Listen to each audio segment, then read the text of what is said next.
is nothing to fear.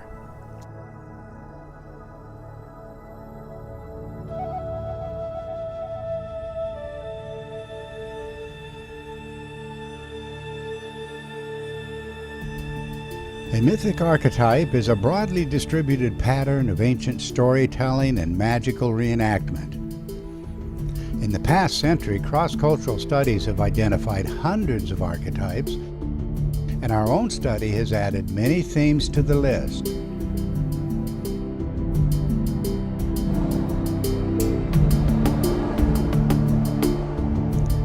Of all the named archetypes, one of the most recognizable is the towering god holding aloft the great sphere of heaven. Greek poets and philosophers named this heaven-bearing giant Atlas, but almost all of the early cultures seem to have remembered a similar mythic personality. And how curious that this archetypal quasi-divine power was said to have separated heaven and earth, dividing a world above from a world below. What natural phenomenon could have provoked this remarkable theme, the separation of above and below?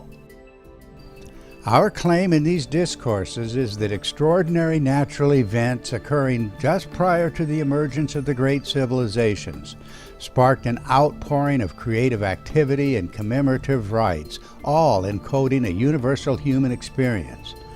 Hundreds of cross-cultural themes or archetypes trace to the beginnings of human history and to the early experience of what we've called the polar configuration. In earlier discourses, we introduced the role of the world mountain, a visible pillar rising along Earth's rotational axis.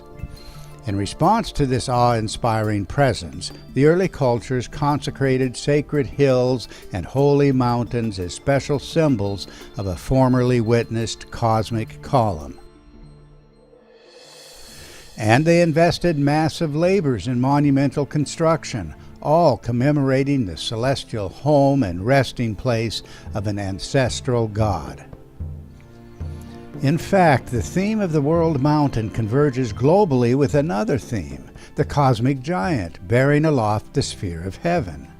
By following this theme back to its first expressions, we uncover the original meaning of the phrase above and below, a radical meaning that is essential to the story of the world mountain or cosmic pillar. Egyptian texts and art depict the heaven-supporting god Shu as a pillar-like form with upraised arms. The priest declared that these arms created the separation of above and below. We explain this relationship by the role of the illuminated crescent. In visual terms, the crescent suggested two extensions of the pillar, and it divided the vast sphere of the primeval unity, Atum, into upper and lower regions. With this connection in mind, we can avoid the fatal mistake in common treatments of the Atlas theme, the assumption that Atlas bore the earth on his shoulders. That idea is directly contradicted by the Greek chroniclers themselves, who consistently recognized the celestial nature of the burden Atlas carried. And he, no other, holds the tall pillars that keep the sky and earth apart. Homer. Atlas, through hard constraint, upholds the wide heaven with unwearying head and arms. Hesiod. Does not even now great Atlas struggle to bear up the weight of heaven? Pindar. Many additional citations could be given to make this point. But in these discourses, we're not just calling for a correction of one popular interpretation. Those who followed earlier episodes will not be surprised by our identification of the upraised arms of the Egyptian Shu as a crescent form, appearing as extensions of a single pillar reaching upward along the polar axis of the Earth. As detailed in previous episodes, the twin arms of Shu trace to the role of a visible crescent upon the giant sphere of Saturn in the ancient sky close to Earth.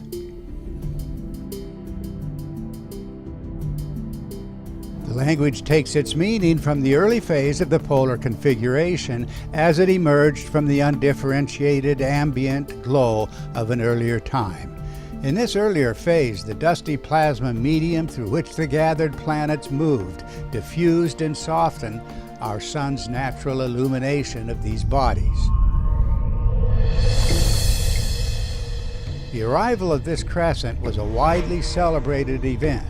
It meant the beginning of a daily cycle, which the myth makers themselves designated as the coming of the first day and night. Our identification of the polar column with the activity of the planet Mars constitutes a prediction as to the prime player in the so-called separation of heaven and earth. Classical authors recognized in the Egyptian Shu their own archetypal warrior. The Greeks named the god either as Heracles, a name they gave to the planet Mars, or as the warrior Ares, their most common name for Mars. The Romans followed suit, naming their own far-famed warrior as Mars and identifying their semi-divine ancestor Hercules as that very planet. When viewed as a mythic image of the crescent and polar column, the explanation leaps out from the historical material. The crescent arms of the heaven-supporting divinity mean the upright crescent form of the configuration, visually extending the mythic function of the pillar itself, and most dramatically so in its symmetrical midnight position.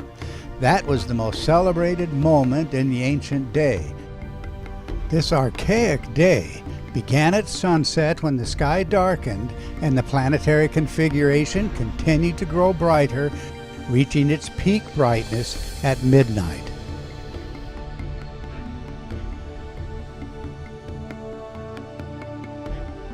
Thus it is that from earliest times in ancient Egypt we see the arms of Shu raising up the primeval sun god Atum from the darkness of the abyss.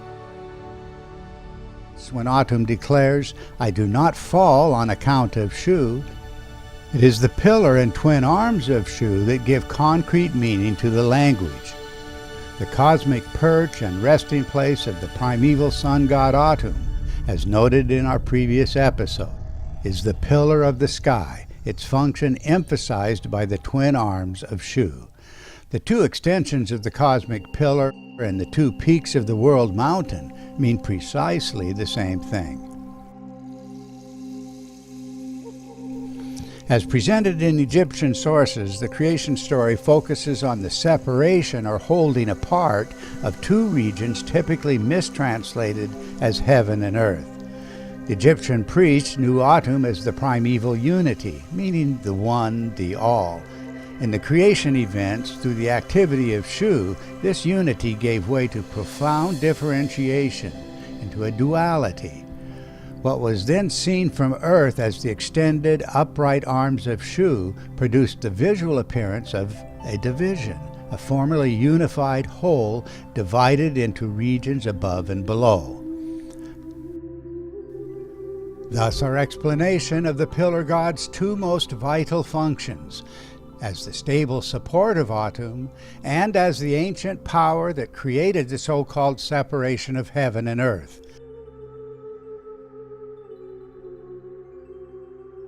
We identify both functions with the visual contribution of the planet Mars to the emergence and evolution of the polar configuration, specifically the world pillar or world mountain.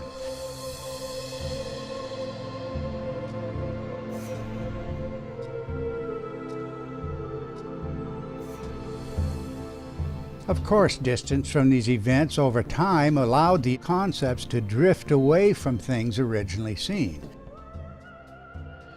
And yet many centuries later, we still see the god Shu standing upright as the pillar god, filling the space between the arching form of the goddess Nut above and the recumbent form of the male power Geb below. When presented in this way as opposites, the Egyptians named the domain marked out by the crescent above as Pet, equated with the goddess Nut in the emerging duality, and the region marked out by the crescent below as Ta, equated with the god Geb.